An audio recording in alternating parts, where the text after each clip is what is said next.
राधे राधे। मेरे सारे कृष्ण प्रेमियों का स्वागत है मेरे चैनल कृष्ण प्रेमिका पर।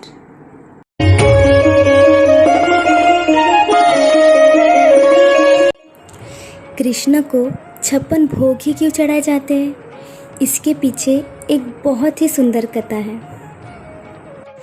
जब वृंदावन वासियों ने इंद्र की पूजा छोड़कर गोवर्धन पर्वत की पूजा की, तब इंद्र को बहुत गुस्सा आया और वृंदावन पर मूसलाधार बारिश की। इंद्र के प्रकोप से बचने के लिए हमारे नन्हे से कृष्ण ने अपने बाएं हाथ की कनिष्ठ उंगली यानी छोटी उंगली पर पूरे गोवर्धन पर्वत को उठा लिया। सभी वृंदावन वासी और पशु पक्षी उस पर्वत के नीचे आ गए और खुद को बचा लिया। इंद्र 7 दिन तक पानी बरसाते रहे, लेकिन आखिर में उन्हें अपनी भूल का एहसास हो ही गया। तब इंद्र खुद धरती पर आए और कृष्ण से माफ़ी मांगी। लेकिन उन 7 दिनों तक हमारे नन्हे से कृष्ण ने ना तो कुछ अन्न ग्रहण किया और ना ही जल ग्रहण किया। हमारे कृष्ण 7 दिनों तक भूखे प्यासे रहे।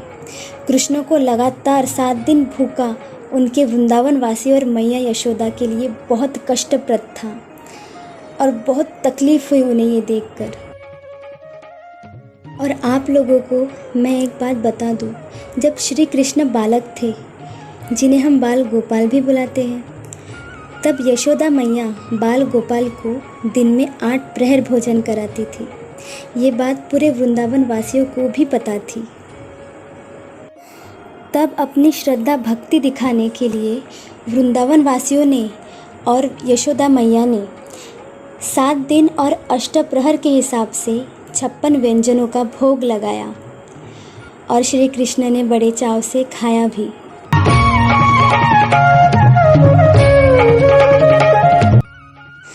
अब बात आती है कि क्या भगवान 56 भोग से ही प्रसन्न होते हैं, 56 भोग से ही खुश होते हैं? नहीं। भागवत गीता जो खुद कृष्ण ने ही कही है, तो श्रीमद् भागवत गीता के 90वें अध्याय के 26वें श्लोक में कृष्ण कहते हैं, पत्रं पुष्पं फलं तोयं यो मे भक्तया प्रयच्छति तदहं भक्त्युपहरतम् अश्नामि प्रयतात्मनः। अर्थात भगवान कृष्ण कहते हैं कि यदि कोई प्रेम तथा भक्ति के साथ मुझे पत्र यानी कि पत्ती, पुष्प, फल या जल प्रदान करता है तो मैं उसे स्वीकार करता हूँ। हमें तो बस भगवान का शुद्ध भक्त होना चाहिए। भगवान ये नहीं देखते कि हम क्या है, क्या करते हैं, हमारा घर कैसा है, छोटा है, बड़ा है, ये नहीं देखते। भगवान देखते हैं तो बस शुद्ध भक्ति और प्रेम भक्ति। कृष्ण को केवल प्रेम भक्ति ही चाहिए और कुछ भी नहीं। कृष्ण तो अपने शुद्ध भक्त से एक छोटा सा फूल या थोड़ा सा पानी तक ग्रहण कर लेते हैं।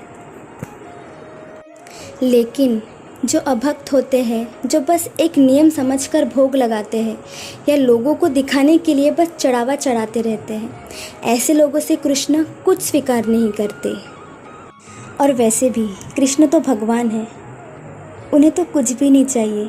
लेकिन फिर भी जो भक्त उन्हें प्रेम से कुछ देता है तो कृष्ण बड़े प्रेम से स्वीकार भी करते हैं। लेकिन इसका अर्थ ये नहीं है कि आप प्रेम से उन्हें मांस मच्छी दे दो तो वे ग्रहण करेंगे। नहीं, भगवान को सिर्फ सात्विक भोग ही लगाया जाता है। और बहुत से लोग संशय करते हैं कि जो भोग हम भगवान को लगाते हैं वो भोग भगवान खाते हैं या नहीं। लेकिन एक बात मैं आपको बता दूं कि सिर्फ एक शुद्ध भक्त ही बिना किसी संशय से समझ सकता है कि भगवान भोजन भी करते हैं और उसका स्वाद भी लेते हैं।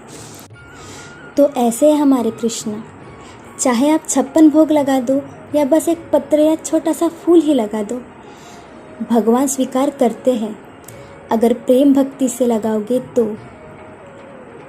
राधे राधे।